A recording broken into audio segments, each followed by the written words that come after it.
স্বামীর পায়ের নিচে স্ত্রীর বেহেশত, এটি কি ধরনের কথা? এ হাদিস, বি আসার, সি আরবি প্রবাদ, ডি কোনোটি নয়।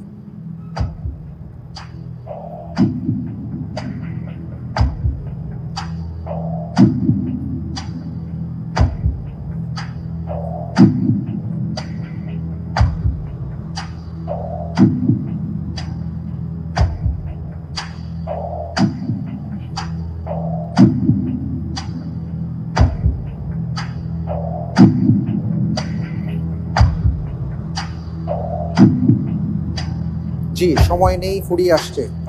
আমি এর উত্তর হিসেবে বেছে নিচ্ছি এ হাদিস।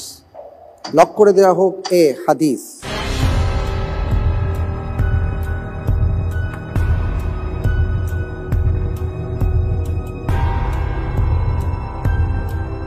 হাদিসটি কোথায় আছে আপনি কি বলতে পারবেন?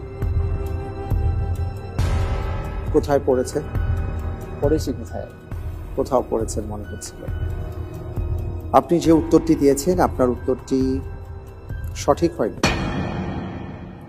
উত্তর হচ্ছে ডি, কোনোটি নয়। শায়েখ, আমি আপনার কাছে আসছি এই ব্যাপারে।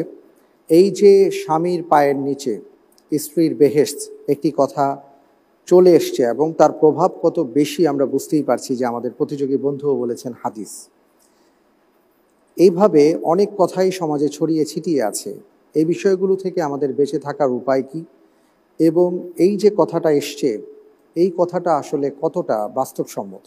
ধন্যবাদ আপনাকে। খুবই গুরুত্বপূর্ণ একটা ইস্যু এসেছে।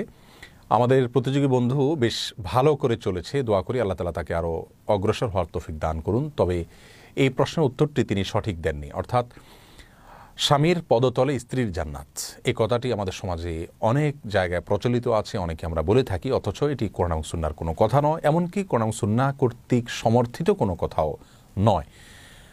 আল্লাহ সুবহানাহু ওয়া তাআলা প্রত্যেক ব্যক্তির জান্নাত তার কর্মের উপর নির্ভর রেখেছেন। স্বামী যদি নিজে বদামল করেন আর স্ত্রী যদি নেকামল করেন, ভালো কাজ করেন, ইমানদার হন, তাহলে এমনও হতে পারে যে স্বামী জাহান্নামে যাবেন কিন্তু স্ত্রী ঠিকই জান্নাতে যাবেন। যেমনটি ঘটেছিল ফেরাউনের ক্ষেত্রে, যে তার স্ত্রী আসিয়া তিনি নেকামল করে জান্নাতবাসী হয়েছেন, অথচ ফেরাউন বদামল করে জাহান্নামবাসী হয়েছে। অতএব স্ত্রী এবং স্বামী প্রত্যেকের হিসেব নিকেশ সম্পূর্ণ ভিন্ন।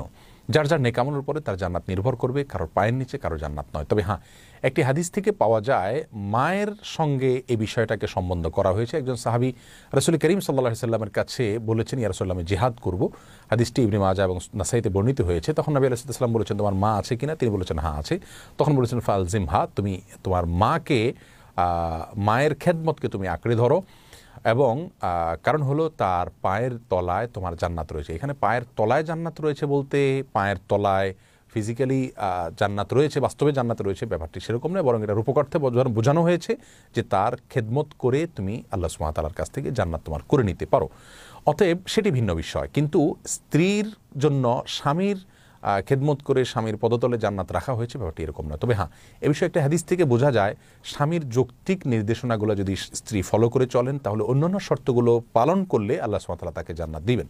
এ বিষয়ে রাসূল আকরাম সাল্লাল্লাহু আলাইহি ওয়াসাল্লাম থেকে বেশ প্রসিদ্ধ একটি হাদিস রয়েছে। তিনি বলেছেন, ইদা সাল্লাতিল মারআতু খামসাহা, কোনো মেয়ে মানুষ যখন 5 ওয়াক্ত সালাত আদায় করবে, ওয়া সামাত শাহরাহা, এবং রমজান মাসে সিয়াম পালন করবে, এবং ওয়া হাফিজাত ফারজাহা, নিজের লজ্জাস্থানকে হেফাজত করবে, ওয়া আতাআত যাওজাহা ওয়া বালাহা, এবং স্বামীর আনুগত্য করবে, যৌক্তিক এবং বৈধ নির্দেশগুলো মেনে চলবে, তাহলে সে জান্নাতের 8টি দরজার যে কোনো একটা দরজা দিয়ে প্রবেশ করতে পারবে। হাদিসটি ইবনে হিব্বানে বর্ণিত হয়েছে। অতএব স্বামীর আনুগত্য করা, যদি স্বামী যৌক্তিক এবং কোরআন সুন্নাহ বিরোধী কোনো নির্দেশ না দেন, তাহলে তার মাধ্যমে তিনি জান্নাত নিজের করে নিতে পারেন অবশ্যই।